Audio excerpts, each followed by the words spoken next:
안녕하십니까. 경남 소식입니다. 김해시 의회 의장단의 업무 추진비 유용 의혹이 검찰로 넘어갔습니다. 수천만 원에 이르는 업무 추진비가 제대로 사용됐는지도 문제지만 선거법 위반 여부에 대한 수사 결과가 주목받고 있습니다.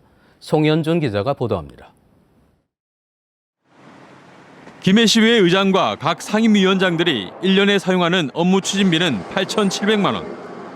하지만 업무 추진비 영수증과 실제 사용 내역이 달라 유용 의혹이 제기됐었습니다. 특히 저하고 우리 계장님들하고 내가 알기로는 시의원들하고 전역을 한 번도 없는 사기가 숨지오고. 이 같은 의혹에 대해 김해시의회 야권 시의원들이 진실 규명이 필요하다며 검찰에 고발했습니다. 특히 업무 추진비를 본인 지역구 공무원이나 시민들에게 식사로 제공한 점이 공직선거법을 위반했다는 겁니다. 국민의 세금으로 집행되고 있는 업무 추진비가 의장단이라는 직위를 이용하여 자신의 선거 운동으로 사용되는 징후가 보여 이것을 좀 밝혀달라는 뜻에서 이에 대해 김해시의회 의장단은 단순한 업무 착오지만 책임감을 느껴 이미 1,000만 원을 반납했고 관행적인 의정 활동이라며 해명했습니다. 간담회라든지 인원차 이래 가서 식사 대접하면 그거는 업무의 연장선이라고 봐야 되지. 그걸 무슨 선거운동이라고 한다는 거는 완전 부당한 이야기라고 생각하죠.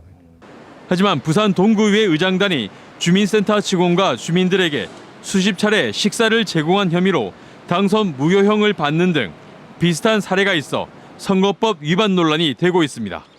법령이나 조례에 근거하지 않고 선거구민이나 선거구민과 관계 있는 자에게 음식물을 제공하는 경우에는 공직선거법 제112조에 따라서 무조건 기부행위에는 해당이 됩니다. 검찰 수사에 맡겨진 의장단 업무 추진비 유용 의혹 사건이 어떤 결과로 이어질지 주목됩니다. KBS 뉴스 송현준입니다. 인력을 구하기 힘든 수산업계에 최근 외국인 선원들의 고용이 크게 늘고 있습니다. 그런데 고용 방식이 이원화돼 있어 각종 부작용이 속출하고 있습니다. 김소영 기자가 취재했습니다. 삶은 멸치를 말리는 건조장입니다. 해경이 이 건조장 업주와 인도네시아인 근로자 10명을 출입국관리법 위반 혐의로 불구속 입건했습니다. 외국인들이 선원 자격으로 입국해놓고는 육상에서 일했다는 겁니다. 외국인들이 선박에 승선하다 멀미 등으로 선박에 적응을 할 수 없자 불법으로 육상 어장막에 일을 하게 된 것입니다. 외국인 어업인력관리가 해양수산부와 고용노동부로 이원화된 상황. 20톤이 넘는 배는 외국인 선원제에 따라 고용해 배 위에서만 일을 시킬 수 있고 20톤 미만 배나 양식장은 고용허가제의 적용을 받아 근무 장소에 제한이 없습니다. 때문에 조업이 바다에서 육지로 이어지는 멸치업계는 인건비 이중 부담을 호소합니다. 이 건조하는 과정 중에 어장막은 꼭 필요한 생산 시설입니다. 이것까지 불법이라고 하면 이제 어업인들한테 억울한 면이 있다 이거죠. 관행적인 불법 고용이나 외국인 인권 침해 등 부작용을 막기 위해 고용제도를 일원화해야 한다는 지적이 제기되고 있습니다. 노동부하고 산업인력공단에서 추진을 해가지고 도입을 하는데 도입 이후에 어떤 사후 대책이나 국회는 관련법 개정안을 수차례 발의했지만 두 정부기관 가운데 어디로 일어나 할지를 결정하지 못하고 있습니다. KBS 뉴스 김소영입니다. 롯데에 대한 비판 여론이 이제 롯데백화점 부산점 등에 대한 법인화 요구로 이어지고 있습니다.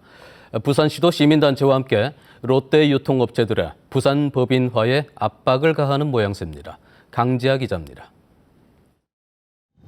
부산 지역에서 백화점 4개와 마트 9개, 아울렛 1개를 운영하고 있는 롯데. 그런가 하면 롯데 아파트는 유독 부산에서 큰 인기를 누리고 있습니다. 이런 유통업체와 건설을 기반으로 롯데가 부산에서 올리는 1년 매출은 1조 8천억 원.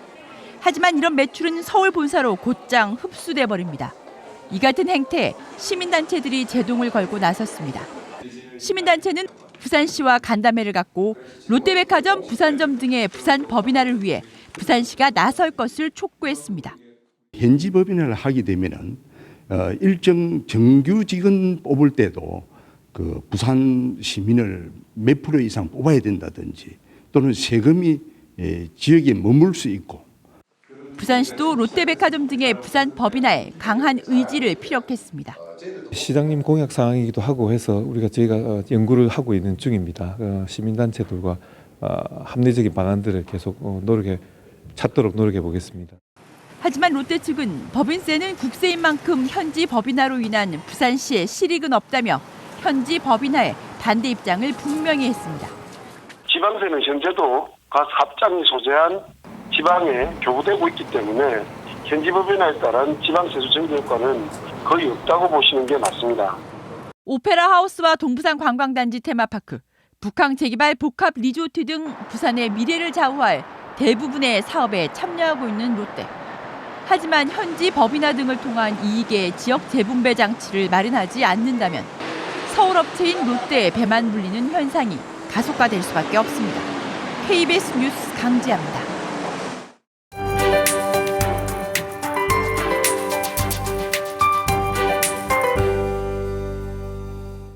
모처럼 비 소식이 없습니다. 맑게 갠 하늘이 더욱 반갑게 느껴지는데요.